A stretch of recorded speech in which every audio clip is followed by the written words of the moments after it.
Hello అందరికీ ఇవాల్టి మన టాపిక్ ఆపరేటింగ్ సిస్టమ్. ఆపరేటింగ్ సిస్టంలో చాలా షెడ్యూలింగ్ అల్గారిథమ్స్ ఉంటాయి. అందులో ఇప్పుడు మనం నేర్చుకోబోయేది వచ్చేసి ఎఫ్సిఎఫ్ఎస్. ఎఫ్సిఎఫ్ఎస్ అంటే first come first served.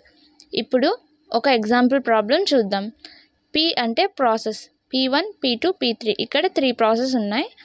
And ఏటీ అంటే అరైవల్ టైం, బీటీ అంటే బర్స్ట్ టైం. సో ఈ ప్రాబ్లమ్ని ఎలా సాల్వ్ చేయాలంటే ఫస్ట్ ఒక గ్యాంట్ చార్ట్ గీసుకోవాలి. గ్యాంట్ చార్ట్ కోసం ఒక రెక్టాంగిల్ వేసుకొని P1 P2 P3ని దీనిలో ఎప్పుడెప్పుడు ఏవేవి వస్తాయి వాటిని ఎలా అరేంజ్ చేయాలో చేసుకోవాలన్నమాట. మూడిటికి ఒకటే అరైవల్ టైం ఉంది 0 0 0. కాబట్టి మనం ఇక్కడ 1 2 3ని బట్టి ఇక్కడ పెట్టుకుంటాం అనమాట. As we know first come first served. First ఏది వచ్చింది? P1 వచ్చింది. సో ఫస్ట్ P1ని మనం దీని లోపలికి తీసుకుంటాం. P1 స్టార్టింగ్ 0 నుంచి స్టార్ట్ అవుతుంది. బర్స్ట్ టైం ఎంత ఉంది? 24. సో 24 ఇక్కడ వరకు వేసుకుంటాము. 0 to 24. First come first serve. First వచ్చింది ఫస్ట్ ఇచ్చేసాము.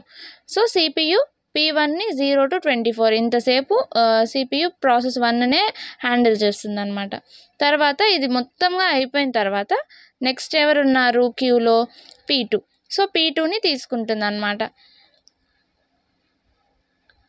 P2 బర్స్ట్ టైం 3 కాబట్టి మనం దీనికి 24 కంటే ఇంకా కొంచెం చిన్నదిగా గీసుకుంటాం అనమాట.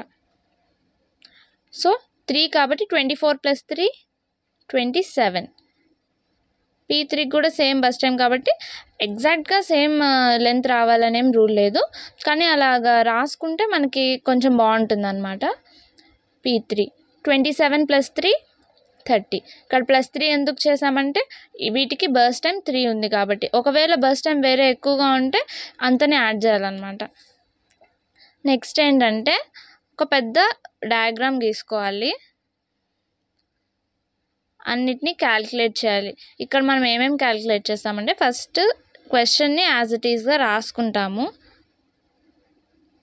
క్వశ్చన్ని యాజ్ ఇట్ ఈస్గా రాసుకున్న తర్వాత మనం ఏమేమి క్యాలిక్యులేట్ చేయాలంటే waiting time, turnaround time, response time ఇవన్నీ క్యాలిక్యులేట్ చేయాలి.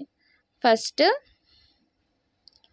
P అంటే ప్రాసెస్, AT అంటే అరైవల్ టైం, BT అంటే బర్స్ట్ టైం, CT అంటే కంప్లీషన్ టైం, WT అంటే వెయిటింగ్ టైం, TAT అంటే టర్న్ అరౌండ్ టైం, RT అంటే రెస్పాన్స్ టైం అన్నమాట. ఫస్ట్ మనకి 3 ప్రాసెస్ ఉన్నాయి, P1 P2 P3. ఇదంతా క్వశ్చన్లోనే ఉంటుంది. 3 సేమ్ టైంకి వచ్చింది. బర్స్ట్ టైం వచ్చేసి దీనికి 24, దీనికి 3, దీనికి 3. కంప్లీషన్ టైం అంటే P1 ఎప్పుడు కంప్లీట్ అయింది?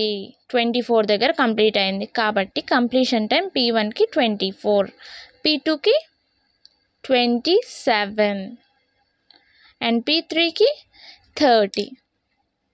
అర్థమైంది కదా? Next waiting time. ఈ ప్రాసెస్ ఎంతసేపు వెయిట్ చేసింది క్యూలో అని మనం రాయాలి. వెయిటింగ్ టైం వచ్చేసి ఇటువైపు రాయాలి. ఇంతసేపు కంప్లీషన్ టైం అంటే కంప్లీట్ అయిపోయింది రాసాం. వెయిటింగ్ టైం అంటే ఇటువైపు. సో P1 ఎంతసేపు వెయిట్ చేసింది? 0, P2 24, P3 27. ఇది waiting time. Next turn around time. Turnaround time అంటే CT - AT. CT - AT is equals to turn around time. 24 - 0 24, 27 - 0 27, 30 - 0 30. ఇది waiting time turnaround time అన్నమాట. Next response time. CPU ఎప్పుడు దానికి response ఇచ్చింది ప్రాసెస్కి అని మనం రాయాలి. ఈ రెస్పాన్స్ టైం ఎలా అంటే CPU ఎంతసేపట్లో ఈచ్ ప్రాసెస్కి రెస్పాన్స్ ఇచ్చింది అని.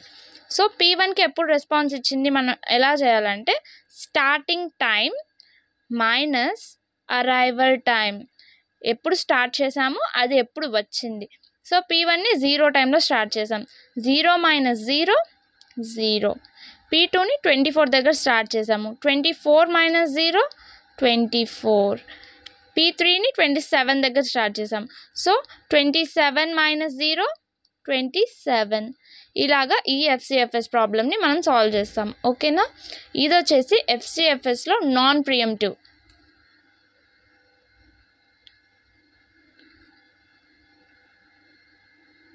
నాన్ ప్రియంటివ్ ఉంటుంది అండ్ ఆల్సో ప్రియంటివ్ కూడా ఉంటుంది. నాన్ ప్రియంటివ్ అంటే ఫస్ట్ కమ్ ఫస్ట్ సర్వ్ ప్రకారం మనం అన్నిటినీ ఇచ్చేస్తూ పోతాం.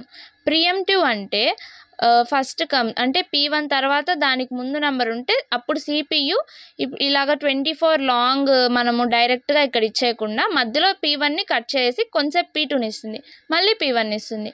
అది ప్రియంటివ్ అంటే. P1 అంటే మొత్తం కంప్లీట్ అయ్యేంత వరకు CPU ఒక్క ప్రాసెస్ని మాత్రమే హ్యాండిల్ చేస్తుంది. అది నాన్ ప్రియంటివ్. అర్థమైంది కదా?